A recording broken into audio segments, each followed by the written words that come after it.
Bueno, hola, Hola, ¿qué tal, Carmen? muy bien. La verdad es que me siento súper raro porque es la primera vez que grabamos un podcast aquí en físico. Para los que nos estéis escuchando y que no estéis viendo el vídeo, estamos en Google Campus, que han sido súper amables y nos lo han dejado aquí todo listo. Carmen ha venido ayer y le han enseñado cómo funciona todo esto y es una pasada, ¿verdad? Es además súper fácil, gracias. 100%. Mira, tenemos incluso cámaras, podemos hacer cambios de plano. Y cambios drásticos. Es una Hola. fantasía. Pero hoy te vamos a entrevistar a ti, Carmen, porque la verdad es que llevas en el equipo pues casi un año, ¿no? Sí, en marzo cumple un año. En marzo cumples un año y la verdad es que habíamos hablado muy poco de ti en el podcast, ¿no? Pero cuando tuvimos ese podcast con Pat, a la gente le gustó mucho y de hecho me comentaron en plan, oye, que venga Carmen a más podcast. Así que creo que lo primero es que, bueno, te conozcan, ¿no? Entonces, no voy a hacer ninguna presentación de ella como es habitual porque la vamos a ir conociendo poquito a poco, pero sí que vamos a empezar por, bueno, primero que cuentes un poquito quién eres y en qué trabajas. ¿Vale? Hola. Mi nombre es Carmen Mora y trabajo en No Code Hackers con Alex. También trabajo en Minimum Run y en el Upgrade Camp. Un poco ahí todo el equipo de Modulor. Y nada, me dedico a hacer contenido, estrategias de contenido, UX Writing y ayudar a narrativa, a que todo se cuente bien. Bueno, muy bien. Vamos a empezar por donde empiezo siempre. Y es que me gustaría hablar de la educación, ¿vale? Ya sabes que a mí es algo que me obsesiona, ¿no? Mis padres son profesores, viene de herencia. Entonces, oye, ¿qué estudias? Estudié comunicación audiovisual, Ajá, luego también estudié marketing digital, vale. estudié UX, UX.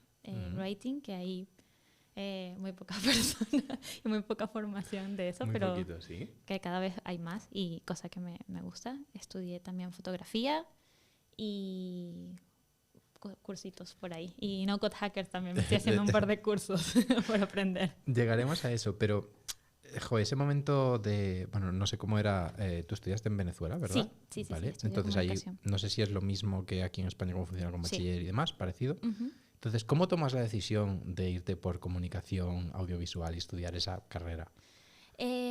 Vale, la carrera allá creo que es muy similar acá, pero comienzas como estudiando comunicación y luego hay como tres especializaciones.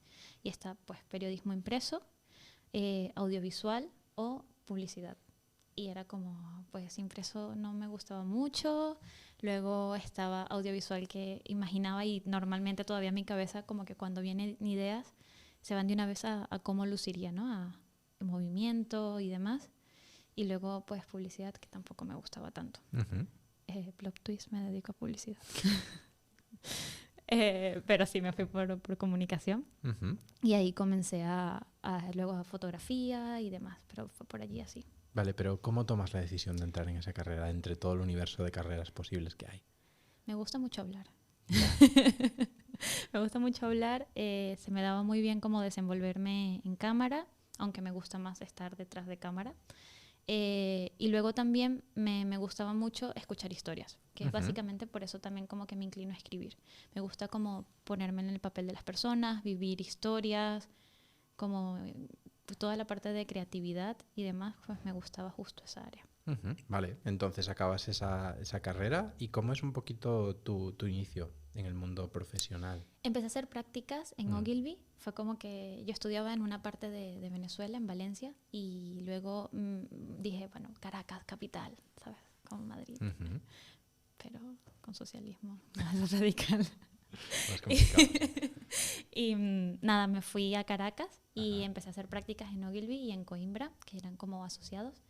Y personalmente ya tenía como planes de venirme a Madrid y dije, bueno, Ogilvy también, Ogilvy es de Inglaterra, esto tiene sentido que invierta tiempo aquí, no sé qué. Y bueno, empecé allí y al final de prácticas me pasaron como a fijo y empecé como directora creativa, escribiendo y escribía guiones de publicidad. Había como, sobre todo la cartera más grande de la empresa eran como vinos y terminé escribiendo como oportunidad súper cool porque el país estaba como en el declive más alto Ujú. y había muchos profesionales que estaban saliendo y había muchos puestos que habían estado cotizados por mucha gente por muchos años y ahí tuve la oportunidad pues de escribir un guión que terminó saliendo en el cine y como tener experiencias súper cool porque pues crecías muy rápido en un país en el que todo el mundo emigra. Ostras, ¿cómo es eso de hacer un guión para el cine? Empezó como que siendo de publicidad y luego la empresa dijo, mira, tenemos más presupuesto y fue como, vale, ahora hay presupuesto, podemos trasladarnos a un lugar. Era una campaña para vinos y era como tenías que conectar, ¿no? Y además te decían como, oye, van a pasarlo no en todas las salas de cine, sino es como súper familiar. El target de vinos era súper familiar y era como contar la historia de todo el viñedo.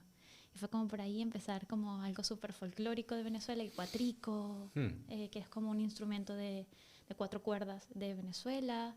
Y como que empezabas ahí como a jugar con todo esto. Y luego pues trasladarte hasta el lugar y como ver, teníamos la posibilidad en ese momento de ir hasta el lugar para escribir. Y era como, wow. Qué guay. Qué guay. Lees mucho tú, ¿no? Me gusta, sí, me gusta leer. ¿Qué lees?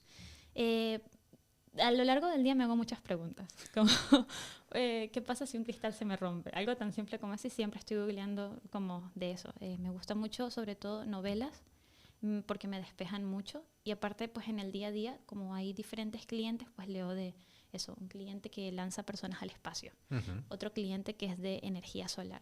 Ese tema no me apasiona mucho, pero igual tienes que leer. Claro. Hay que saber de todo. Claro. Ostras, es interesante, ¿no? Pero vamos a entender un poquito cómo llegas a esa parte más de lo que te dedicas ahora, si es que sabes a lo que te dedicas. Estás en Venezuela, estás trabajando en esa directora creativa. ¿Cómo es los siguientes años? Me vine para acá y empecé a estudiar. Y ahí trabajaba en algo que no tiene nada que ver con contenido como redactora. Empecé trabajando en un lugar que hacían como picar frutitas. Vale. Hacían como bowls de azaí. Soy experta en cortar frutitas. En cortar frutitas vale. Y que queden bonitos, mientras estudiaba marketing digital. Y luego allí empecé a hacer prácticas en una productora porque era audiovisual y era lo que me gustaba. Y como que me di cuenta que pues quizás no me gustaba tanto el área de producción audiovisual. Era aparte un mundillo como que aquí en España súper... Era una burbuja muy... cerrada. Y de hombres. Ya. Entonces como que era un poco difícil. Entrar. Sí, entrar y que te tomaran y te respetaran siendo mujer, inmigrante y novata, ya. Además. Triple check, ¿eh? Sí, tenía toda la lotería allí. Entonces fue como que empecé como allí, empecé a escribir, me empecé a dar cuenta que lo que escribía, porque mi mayor miedo era como, vale, lo que hacía funcionaba en Venezuela, pero funcionará en España, son culturas diferentes, aunque es el mismo idioma, se comunican de forma diferente. Y validé allí como teníamos el comercial del Corte Inglés para diciembre y lo ganamos. Y se ganó con el guión que escribimos como 3 guiones y ayudé en uno y se ganó con ese. Qué bien. Y fue como, sí, yo puedo. Vale. Y ya de ahí me fui, dije, mira, sí, creatividad es lo mío. Me fui a agencia de publicidad otra vez. Uy. Como creativa. Y allí pues estuve en esa área, luego vinieron, como me gustó muchísimo y luego vino las prácticas de la maestría, que era marketing digital y empecé como con ads, empecé con toda esa parte de analítica que quizás no me gusta tanto, pero que me enseñó algo muy valioso y es el buyer person, o sea, como que cómo escribir y cómo conocer muy bien a quién nos estamos dirigiendo, a audiencias específicas, con gusto, con segmento. Toda esa parte de segmentos se aprende súper bien cuando aprendes cómo hacer ads. Y fue como que algo que me ayudó a engranar el escribir con eso. ¿Y cuáles son los buyer persona de No Code Hackers? El buyer persona de No Code Hackers ahora mismo es la burbuja de Alex en Twitter. Vale, fuera de ahí, por favor. Pero queremos llegar a más gente y sobre todo a más mujeres emprendedoras porque queremos apoyar a proyectos que muchas veces tenemos en nuestra cabeza y que no sabemos por dónde empezar. Que ese es como llegué yo a No Code Hackers, ¿no? No estaba relacionada con ni los nombres de la herramienta, ni su existencia, ni nada. Y yo creo que así hay un montón de personas a las que podemos ayudar a hacer sus ideas realidad y hacer el mundo un lugar más bonito. 100%. Además, Carmen es muy, muy guay porque te cuenta esto, pero luego te dice Notion, sí, claro, sin problema. El Tibor, claro, sin problema. Framer, venga, vamos a ello, ¿no? Es como una persona que se lanza mucho y siempre le digo que a veces se mete incluso en charcos un pelín grandes de más. Donde no sé nadar. Todo el tiempo, pero bueno, poquito a poco se va atenuando ese tamaño del charco, ¿no? Pero luego lo fascinante es que lo acabas consiguiendo, ¿no? Tenemos, por ejemplo, el ejemplo de Framer, ¿no? Y hablaremos un poquito más de Framer porque creo que él lo has cogido y él lo has hecho tuyo, ¿no? Ostras, tienes un curso que ha formado a más de 2.000 personas. Estoy muy contenta con él. No pensé que cuando lo hacía en casa en verano fuese a ayudar a tantas personas, la verdad. Claro, y por dar contexto, o sea, se salió Framer en enero, ¿vale? O sea, no había nadie que supiera Framer en realidad. Entonces cogimos a Carmen y dijimos, oye, pues una de tus primeras tareas en No Code Hackers es hacer cursos, de aquellas hacíamos cursos todo el rato y era como nuestro objetivo, hacer cursitos pequeños, conceptos como muy claros, muy inicio y fin, muy corto. Y se hizo el primero de Framer, funcionó súper bien, la gente le gustó mucho, hizo el segundo de Framer y ahora estamos combinando esos dos para hacer el introducción a Framer. Claro que sí. Entonces, cuéntame también un poquito cómo fueron ese descubrimiento, ¿no? Del mundo del no-code. ¿Qué es para ti el no-code? El no-code son herramientas para aquellos que no tienen tiempo para hacerse desarrolladores. Uh-huh. Herramientas que te dan superpoderes. Creo que tú allí has acertado en esa definición. Creo que todos hemos tenido acercamiento a herramientas de no-code y no lo sabemos. Uh-huh. O sea, yo recuerdo cuando trabajaba como en esta agencia y demás, se me ocurrió con una amiga con la que hacía ads, como vamos a crear nuestra propia agencia. Y yo creé una página web en algo que se llama Zairo, Uh-huh. y eso era no-code. Y yo no tenía ni idea que eso era no-code. Ya. No-code chungo, seguro. Sí. Y además era como cuando haces como cositas en PowerPoint, había Prezi, Uh-huh. no sé si Sí, hacía mis presentaciones en tercero, claro, era eso. claro, yo eso. igual, era como que me lucía, ¿sabes? Hacía Las presentaciones ahí, burbujitas eso. los tubos. Como que todas esas herramientas, a lo largo de que estudias, tienes como acercamientos a ellas. Uh-huh. Y no sabes, y nadie te dice, oye, esto es no-code. Alguien de programación lo hizo más fácil para ti. Y eso es justo, ¿no? De poder hacer aplicaciones, hacer páginas web y saber que eso tiene un nombre y poder adentrarse dentro de eso. Y saber, creo que el secreto está en saber los términos para luego aprender a googlear. Con eso me ayudó muchísimo. 100%. Fíjate que una de las primeras publicaciones que hacía en esa newsletter de Substack que abría hace 2 años, hablaba sobre el poder de la palabra, ¿no? Uh-huh. Y creo que esto es algo que nos puede venir muy bien, ¿no? A cómo realmente las palabras que utilizas importan, ¿no? Sí. Y en este caso, creo que el movimiento no-code te puede gustar más, te puede gustar menos, pero en el momento en el que sabes de su existencia, tienes un hilo del que empezar a tirar y que empiezas a encontrarte gente que comparte esos intereses, ¿no? Y creo que por eso las palabras que dan nombre a tendencias, igual que ahora está pasando con la inteligencia artificial, ChatGPT y demás, eso ayuda a que tú digas, esta persona, pues tenemos algo en común, vamos a conectar, ¿no? Vamos a crear esa comunidad. Entonces, tú que ahora que estás viviendo y dando clases en el camp de IA que estáis haciendo en el Upgrade Camp, ¿cómo ves que está pasando esto con la inteligencia artificial? A ver, yo creo que como todo es experimentar. Uh-huh. Creo que también hay algo, ¿no? Que incluso es lo que queremos aplicar en No Code Hackers. Y es, quizás la burbuja y la manera de llegar a más personas es creando el contenido de la empresa sin necesidad de mencionar la herramienta. Uh-huh. O sea, porque nos limitamos mucho a que ya tienen que conocer qué es no-code. Y lo que te dije, yo pude haber llegado a no-code sin necesidad de saber qué era no-code. Uh-huh. Y lo mismo pasó con inteligencia artificial. Es experimentar. O sea, me he preguntado allí hasta listas de compra para el mes con, tengo 100 euros para sobrevivir todo el mes. ¿Cómo hago? Dime listas de mercado, ¿sabes? De compra, la lista de compra. O áreas que se salen o que igual en nuestro día a día como que sí, hago contenido, pero también hago otras tareas que quizás no están como dentro de mi área, pero te tocan hacerlas. Y allí, o sea, el preguntarle a ChatGPT o preguntar procesos o mejorar procesos o entender qué hace tu equipo y demás, es una herramienta clave para eso. Te ayuda muchísimo, te desbloquea, te rompe con ese hielo de por dónde comienzo, o el clásico, tengo el folio en blanco y no tengo ni idea de por dónde comenzar. Te hace la vida maravillosa. 100%, y eso entiendo que te ayuda mucho en el trabajo con clientes, ¿no? Uh-huh. Vamos a dar un poquito de contexto también. Cuando entraste con No Code Hackers, entraste 50-50. Sí. No Code Hackers Minimum Run. Nos dimos cuenta de que eso no funciona, porque al final No Code Hackers es un proyecto que yo lo considero como buen niño, ¿no? Es más amigable. Si no puedes un día, pues al día siguiente va a seguir estando ahí. Sí. No pasa nada, ¿no? El Minimum Run es clientes, plazos, entregas. más estrés, más rapidez, ¿no? Hay timings súper cerrados. No es ni bueno ni malo, son cosas distintas, ¿no? Yo creo que es mejor ese beneficio de poder ir a otro ritmo, pero evidentemente pues los clientes son distintos, ¿no? Entonces entras y acabas expandiéndote y creando hasta el propio departamento de copy, ¿no? Sí. Entonces, ¿cómo fue vivir esa experiencia de, hostia, llego aquí a mínimo soy la nueva, hostia, estamos aportando valor y estoy creando pues un segmento, una propuesta de valor nueva para Minimum Run que no habíamos encontrado hasta... Vale. Bueno, cuando también entré en el Outbreak Camp, que para dar contexto, entré de hecho... Hablando de charcos, ¿eh? Sí, sí, sí, hablando de no saber decir que no.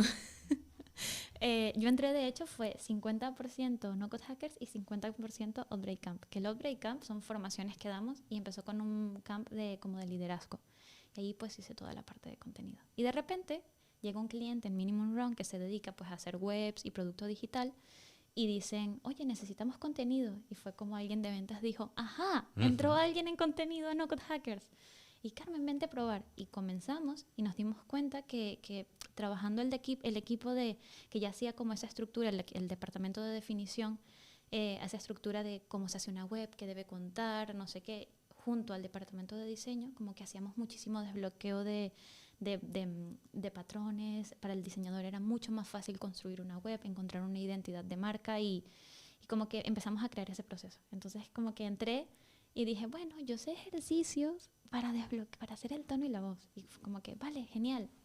Lo fuimos integrando y el proceso empezó a mejorar. Y de repente fue como, vale, ¿y si hacemos reuniones con el departamento de diseño y creamos juntos? Es decir, yo tenía como el cliente nos enviaba como un documento súper largo de contenido y era como, esto si lo pones en una página web nadie lo va a leer, nadie. Entonces era como, vale, ¿cómo lo enseñamos en diseño? Y como que creabas esas sesiones de trabajo en las que esto queda más bonito así, o el cliente en este punto se encuentra el qué, o no, el cliente ya sabe qué hacemos en esta página, no hay necesidad de contarlo. Hay que dar confianza, vale, perfecto, pues sabes, como esa narrativa. Y luego pues incluimos allí contenido en esos procesos y la verdad es que meses ahora, ya casi un año después, a un mes de un año, ha mejorado mucho. Incluso vemos como la narrativa de las webs a nivel de diseño, de estructura y demás son mucho más bonitas y ayudamos en equipo. 100%, es que, insisto, vuelvo a esa idea central, ¿no? Las palabras importan. Sí. Lo sabrás que nosotros cuando hacemos un proyecto nuevo siempre empezamos un PRFAQ, que es ese documento que normalmente escribo yo en plan, oye, esa nota de prensa de cómo lo vamos a comunicar, ¿no? Ejemplo, No Code Day. Sí. No Code Day empezó como una nota de prensa y la nota de prensa que enviamos a la prensa de verdad 3 meses después, cuando era una verdad, era exactamente igual. Sí. Pero esa nota de prensa nos permitió alinearnos muchísimo y que todos, el equipo, entendiéramos qué queríamos conseguir, ¿no? Y ahí luego ya pues aportar en cada una de nuestras cosas. Que hablaremos ahora un poquito del No Code Day y cómo has aportado a eso, ¿no? Pero sí que creo que meter el contenido desde la propia esencia es brutal. Justo leía hoy un libro que es Product Led SEO, que al final hablaba de que todo lo que es el SEO, en esencia, es resolver problemas de usuarios. Pero es que realmente el producto digital, lo que hacemos con las webs, es resolver problemas de usuarios. Entonces, entender esos problemas y ser capaces de resolverlos con diseño, con contenido y con palabras es súper clave. Porque aunque tengas el mejor diseño, y como a nosotros nos pasa en nuestra home, que es un desastre, si no eres capaz de comunicarlo, la gente no lo entiende. Sí. Sí, depende mucho también de en qué punto llegue ese usuario, ¿no? Darte cuenta, viene con cero conocimiento, viene con conocimiento mucho más claro, cómo llega, o sea, y experimentar, ¿no? Que se puede hacer con No Code Hackers, ahí experimentamos a tope. En eso estamos. Vale, hablemos del No Code Day. No Code Day, contexto. Montamos un evento, ¿vale? Aquí, ahí encima. Arriba. La verdad es que estuvo súper guay. Y te involucraste mucho y me echaste una mano porque además tú estabas en Madrid, yo estaba en Coruña y entonces estuviste ahí haciendo esas tareas que había que hacer presenciales, como imprimir cosas, comprar cosas cerquita, llevar las cosas, todo lo que hiciera falta. ¿Cómo viviste tú el montar un evento? Vale, ¿recuerdas cuando al principio no, relaciones públicas, no, en la carrera, bueno, me tocó irme a conocimientos de relaciones públicas. Nada, fue lo que dijiste, ¿no? Tienes una nota de prensa y te dice, mi evento es así, así, así.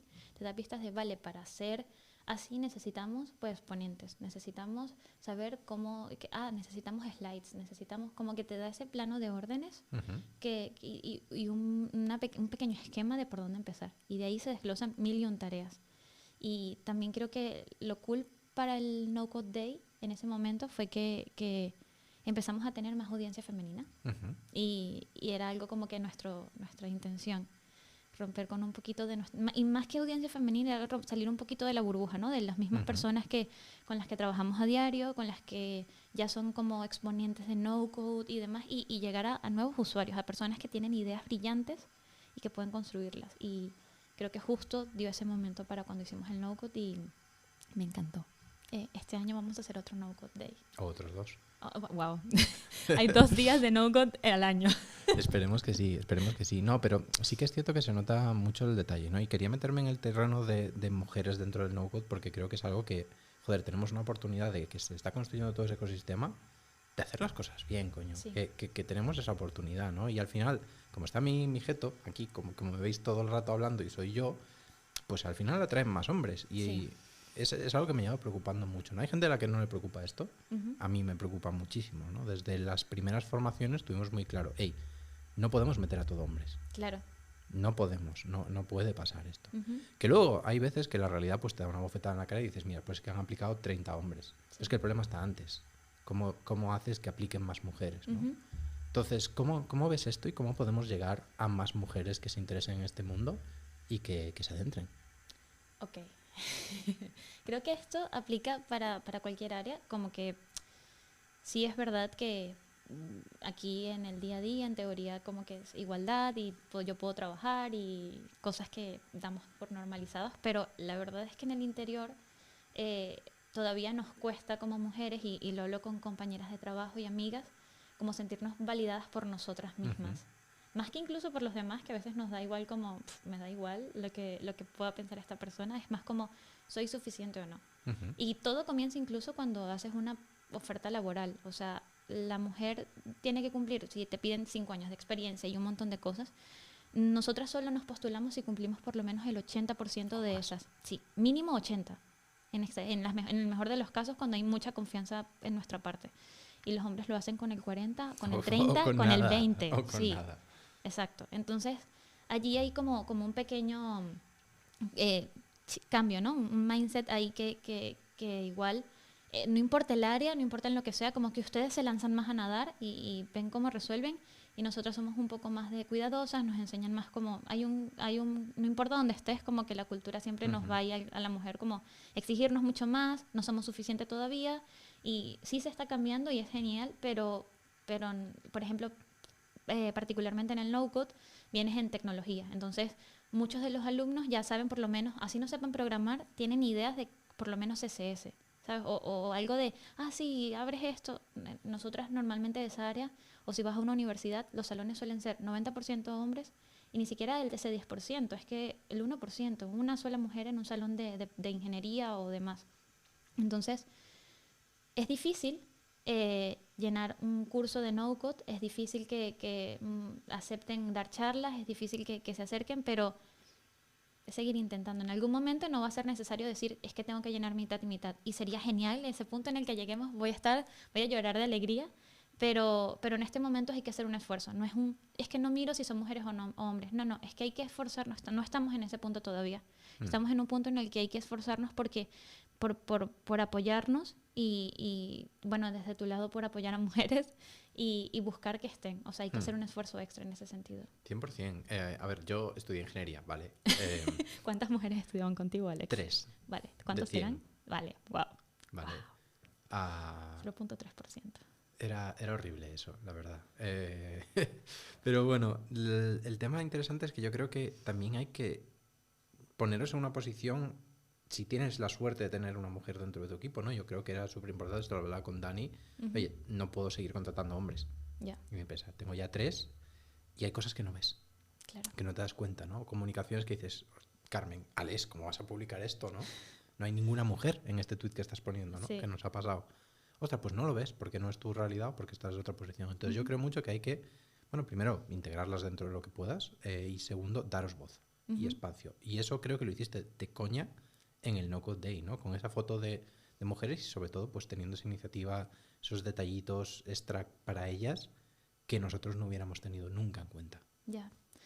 Fíjate que eso es súper curioso porque, por ejemplo, son detalles que para nosotros era como, yo tenía que explicar porque queríamos poner tampones en el baño. Y es como que no estamos acostumbrados a eso, pero debería ser lo normal, ¿sabes? Es algo que le pasa a todas las mujeres y no tiene que ser visto con un tabú ni demás. Y es acostumbrarnos y ya. Es como, mira, sí, esto se hace así y ya está. Y yo de verdad espero que agarremos, que cojamos mucha confianza. De hecho, en verano te preguntaba, o sea, yo creo que todos sufrimos del síndrome del impostor, pero creo que las mujeres como que sufrimos mucho más. Nos esforzamos muchísimo más, nos cuestionamos mucho más nuestras acciones y nuestras decisiones, pero sufrimos muchísimo el síndrome del impostor. Y tú me recomendaste un libro, y ese libro me llevó a otro. El libro que me recomendaste era No seas tú. Súper cool. No seas tú mismo, sí. Sí. Lo recomiendo un montón. Y luego ese libro me llevó al síndrome de la impostora porque las mujeres se siguen cuestionando. Y porque las mujeres no siguen sin creer en ellas mismas. Y nos daba muchas reflexiones. Y es al final con todos los miedos que tengas, y esto aplica para absolutamente todo el mundo, pero da igual, no importa el miedo que tengas, lánzate.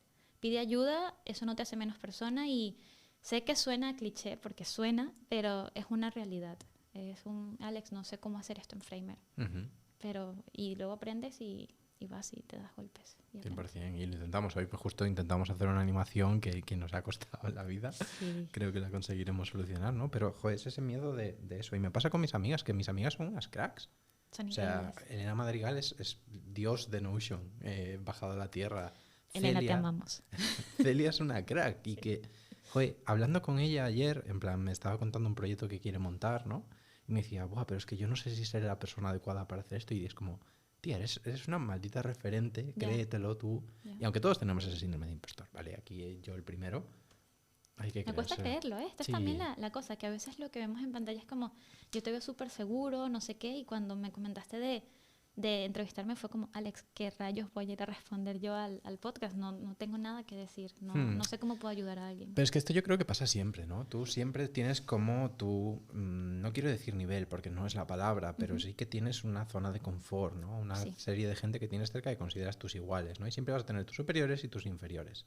Lo que pasa es que esa barrera se va moviendo simplemente, para arriba o para abajo. Entonces, yo qué sé, Dani seguro que se siente un impostor ante X, cuando 90% del mundo lo consideraría él en plan un súper referente, en plan, ¿qué estamos aquí hablando con este tío, no? Me ha pasado. Claro. Voy a hacer un paréntesis para dar contexto a la gente que nos está escuchando por primera vez, porque este podcast va a salir de la burbuja. Esperemos.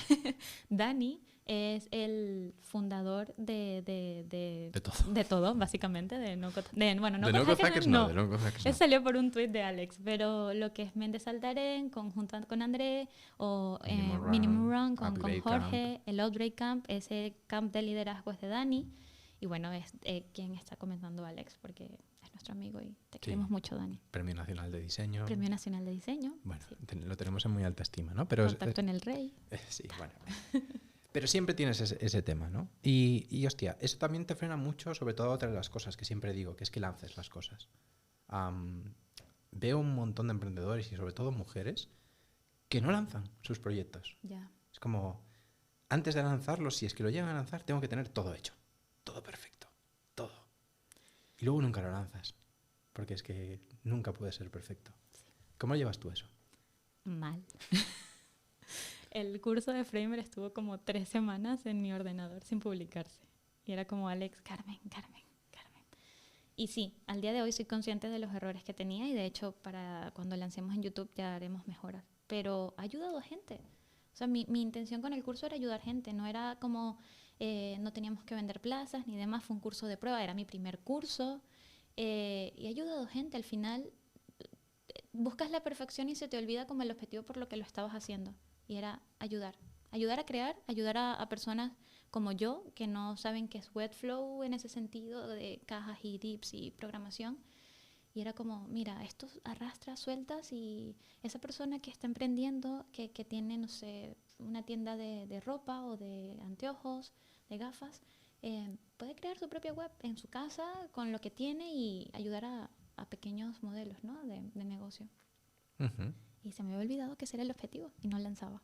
100%. Y realmente pueden impactar en mucha gente, ¿no? Lo que Sí. te digo. Si somos los dos cursos, son 2.000 personas. Sí. Es muchísima gente. Eso. Sí. No lo puedo creer todavía, ¿eh? Es una pasada. Y por eso te hemos apuntado al workshop. De hecho, lo has pedido tú y me ha parecido una iniciativa súper buena por tu parte, ¿no? Y de hecho, ahora estamos haciendo que todo Minimum Run se haga el workshop poquito a poco, porque es que al final vendemos no-code sin entender qué es Sí. el no-code muchas veces, ¿no? Ujú. Y creo que no hay mejor manera de entender qué es el no-code que haciendo cosas. Y el no-code te lo pone muy fácil. Entonces nosotros ayudamos en este workshop, hay plazas, podéis apuntaros, a, Espacio para publicidad. a que construyas. Porque es que al final yo te puedo contar mis movidas y mi filosofía y te empiezo a contar la historia de cómo el papiro cambió la sociedad y es preciosa y maravillosa, pero al final tú lo que quieres es construir tu maldita web. Ujú. Entonces, cuéntanos qué tal en el workshop, tu experiencia como alumna y bueno, qué has descubierto del no-code que no conocías. No hace falta tanto tiempo como crees. Yo pensaba que iba a tener que dedicarle horas y horas y horas y horas para hacer cosas, ¿vale? Porque como que, y vuelvo con el síndrome del impostor, como que yo veía que todo el mundo estaba haciendo siempre muchas cosas.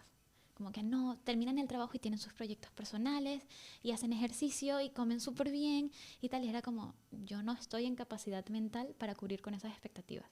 Pero me encontré con un problema y es que ya no sabía cómo crear contenido de calidad y de valor y que fuese con nuestra estrategia, porque no sabía tocar estas herramientas, porque no sabía cómo crear una aplicación, no sabía cómo crear una base de datos o automatizar correos, que yo sé que para muchos es como súper fácil, pero yo no me había enfrentado con eso. Esas no son como mis tareas diarias o algo que haga diariamente. Entonces yo creaba el contenido y alguien más se encargaba de eso. Pero luego yo tenía que crear contenido de cómo hacer eso. Entonces, encontrarme con el workshop fue súper cómodo para mí porque eran vídeos, no tenía como que acomodar mi horario, era en asíncrono, lo veía en las madrugadas, realmente lo veía entre semana como en las tardes y empezaba, ¿no? Y iba viendo el vídeo y decía, las primeras dos clases, los primeros dos vídeos era como, vale, veo el vídeo y después hago. Ya después era como, ni siquiera veía tu vídeo completo. Era como, empezaba a ver el vídeo de Alex y tenía como la pantalla, ¿no? Dividida. Y era como, vale, aquí empezó a hacer esto y empezaba a hacerlo al mismo tiempo. Me llevaba muy poco tiempo hacer bases de datos y donde me costaba era la lógica. Y como que ya después viendo, como dándote golpes con la herramienta, pero golpes en plan 30 minutos. Ya tenías algo construido. Entonces, eso me sorprendió muchísimo. O sea, la capacidad del poco tiempo que hay que invertir y los resultados tan grandes. Y puse a mis padres como a, toma, mándame mails, escríbeme, vamos a ver que esto funciona. Y funcionó y está ahí mi página de recetas. ¿Que lanzarás algún día? Claro que no. Solo una prueba. No, pero fíjate, estaba escuchando ayer un podcast en el podcast de Lenny sobre una de las chicas que hizo crecer Airtable, ¿no? Ujú. Y al final ellos en el tema del COVID tuvieron un problema porque en Estados Unidos, bueno, te puedes imaginar que hay un montón de sitios distintos con distintas regulaciones y entonces no sabías dónde podías ir a ponerte una vacuna, no era como en España. Ujú. Entonces ellos hicieron un Airtable como lo que hemos hecho nosotros en el workshop, pero a escala brutal. Y entonces tenías un listado de en qué sitio ponían qué vacuna y quién podía vacunarse. Y ese directorio ha ayudado a millones de personas a que se pongan la vacuna del COVID. Wow. Entonces, muchas veces nos pensamos que para generar impacto y crear algo de valor para la gente tiene que ser algo complejo. Difícil, Y súper producido también. súper complejo, Ujú. súper bonito, súper... Y al final, es que el otro día veía un tío que lanzaba su cohorte cobrándola 1.200 euros y su landing page era un maldito Google Docs.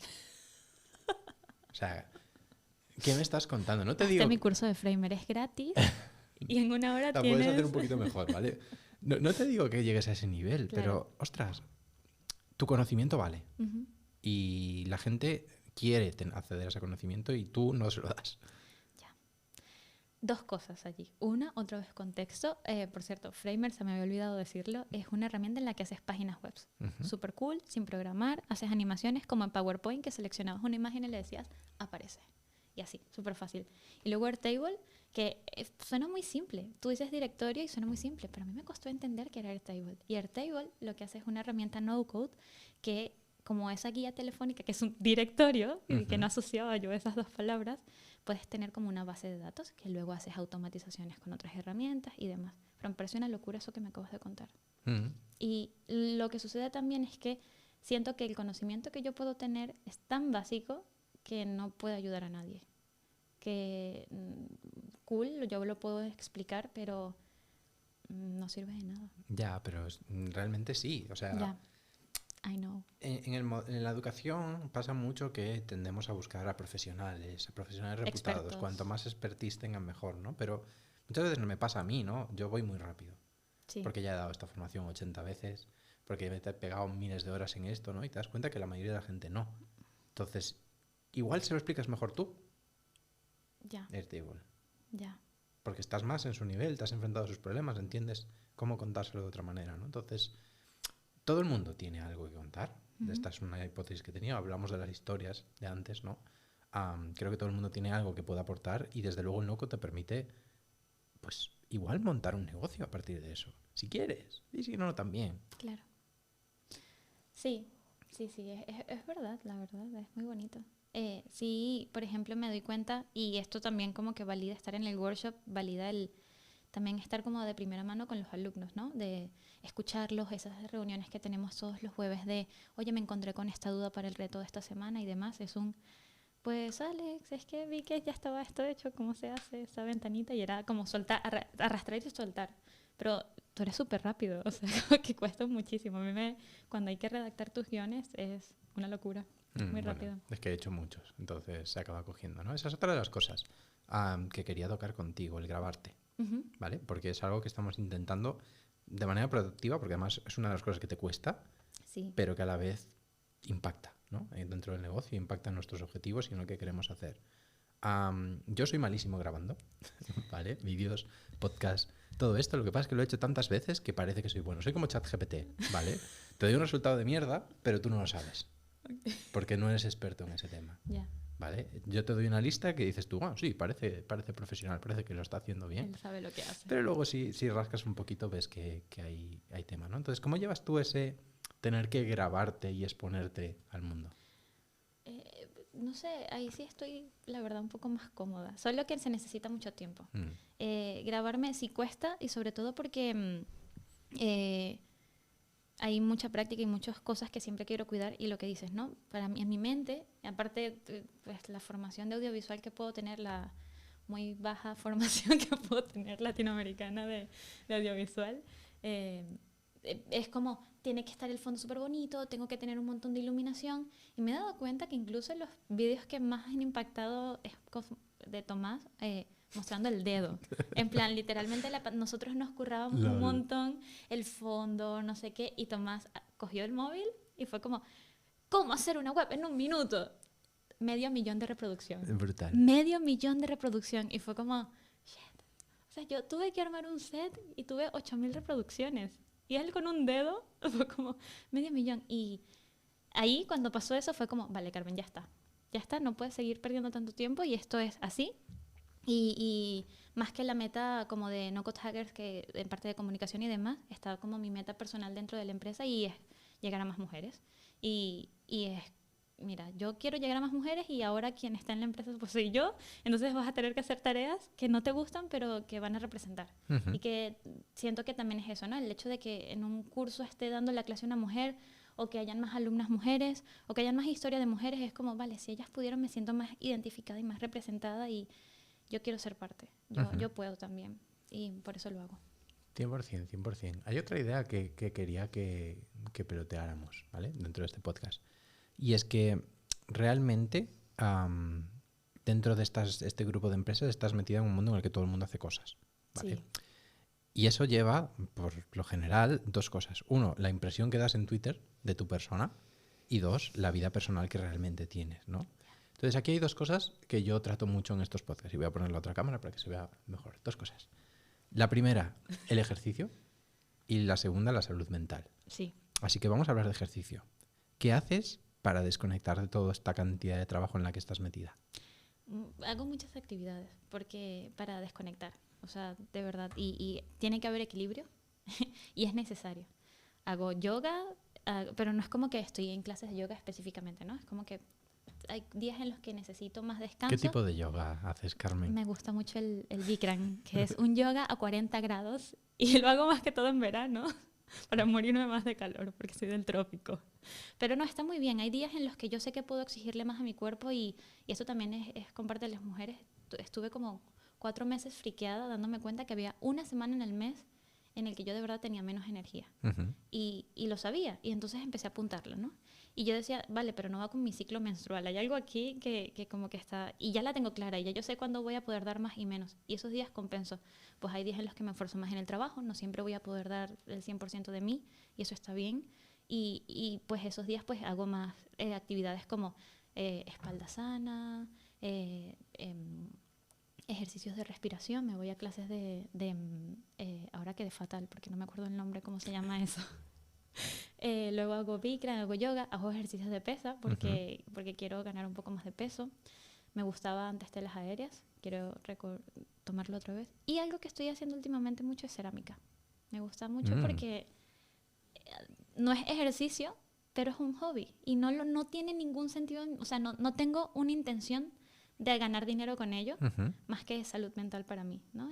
El ir y hacer cositas con las manos y como que conectar y luego pintar esas piezas y a veces quedan horribles y en mi mente eran otra cosa y está bien, no hay presión de nada y eso me gusta muchísimo. Sí, 100%. El tema de las pantallas es algo que yo creo que es clave, ¿no? Nos pasamos todo el maldito día en la pantalla, ¿no? Mucho. Y además yo tengo la desgracia de que mis hobbies se han convertido en mi trabajo. Mi trabajo se ha convertido en mi hobby. Ya. Y mis otros hobbies, la mayoría son con una pantalla, o jugar a videojuegos, o leer, que leo en el ebook, y dices como, ostras, todo el día me lo paso en tal. Hago ejercicio, vale, pues yoga, sí, los miércoles salgo a correr, sí, pero no tengo ningún hobby que no esté relacionado con la pantalla. Entonces ahora me he puesto a pintar Warhammers. He visto por ahí tus figuritas. Que es un hobby carísimo. que me va a ir fatal a nivel monetario. No es una buena decisión para nadie nunca. Por lo menos yo solo los pinto, no juego. Si que jugara sería peor. Pero ¿Cómo que juegas? Es un juego. ¿Ah, sí? Claro. Ah, no lo sabía. Es un juego de mesa. Tú pintas tu ejército y luego luchas contra otros. Yo pensé que pintabas cosas, en plan, me gusta esa figurita. No sabía que eran parte de un... Ah, wow. Sí, sí. Ya me acordé del nombre de respiración. Son ejercicios hipopresivos. Ah, hipopresivos. Vale, vale. No sabía que era un juego, Alex. Es un juego. No es un juego muy caro, además. Ya. Y entonces tengo el drama de que ahora tengo dinero. Entonces, como tengo dinero, voy a la tienda y digo, dame todo. Y eso es un desastre. Pero volviendo al tema que vinimos, viene muy bien para eso, para desconectar un poquito de pantallas, ¿no? Sí. Y cuidar esa salud mental. Hostia, trabajas un huevo. Sí. Seguro. No sé cuántas horas trabajarás, probablemente trabajes más que yo. ¿Cómo lo llevas eso a nivel desconectar, a nivel presión, a nivel estrés? Vale, me cuesta mucho. Lo comparo con diferentes etapas de trabajo y demás. Y la verdad es que la diferencia es como lo veo. Porque hay cosas que hago que, o sea, sí son para trabajar, pero que no me cuestan nada, Alex. A mí escribir o ponerme a leer de un cliente, o eso a mí me relaja. O sea, a mí de verdad me gusta mucho. Y no hay presión por ese lado. A mí no. ¿Qué cosas me cuestan un poquito más y que me saturan? Cuando tengo muchas reuniones. Entonces como que hay un equilibrio, ¿no? Sí trabajo mucho y sí trabajo fines de semana y yo sé que ya tú me lo has dicho un montón como Carmen, no. Pero también me relajan, son parte de... A mí no me cuesta para nada si tengo que hacer como correcciones o ponerme a sacar un desarrollo de un tono y demás, hacerlo allí. Hay como un equilibrio. No es sano lo que estoy diciendo, yo lo sé. No lo es. No es sano, perdón. Pero me relaja. A mí me relaja mucho saber que hay orden en mi vida en esa área. Ya. Pero eso es un discurso que sí que no lo compro, ¿no? Y no lo compres. No lo recomiendo a nadie. No, lo veo en Vicent Martí, por ejemplo, que tengo ganas de que se venga por aquí por el podcast, porque él tuvo Streamloots y han pasado por una etapa muy mala. Y, oye, no está mal trabajar un sábado si quieres. No está mal trabajar un domingo si quieres. El problema es cuando tienes que trabajar un sábado y dejas de hacer cosas. Claro. Porque tienes que trabajar un sábado. Pero aquí también hay algo. Por ejemplo, el workshop o aprender herramientas de no-code, he descubierto que me gusta un montón. Eso lo hago los fines de semana.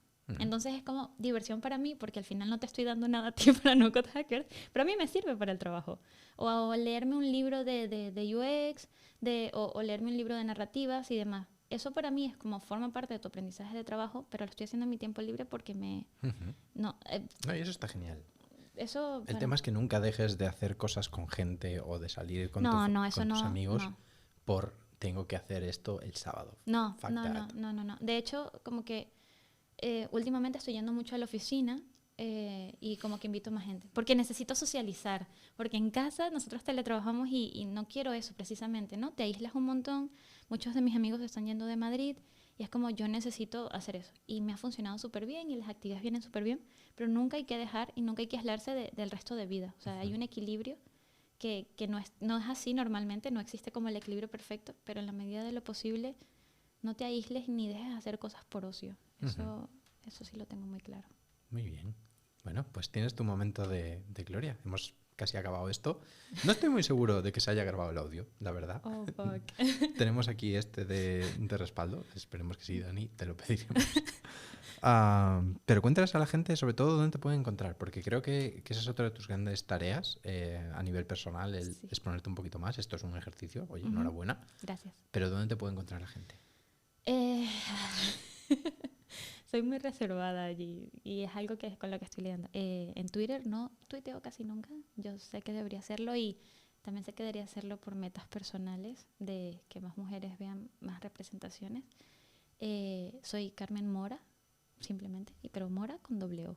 En cualquier parte, en Instagram, en LinkedIn, en Twitter, es Carmen Mora, doble O, ya está. Muy bien. Pues nada, muchas gracias por A ti, venir por Alex. este podcast. Gracias a ti. Espero estar en más podcasts, escuchando a más gente Por supuesto. contigo.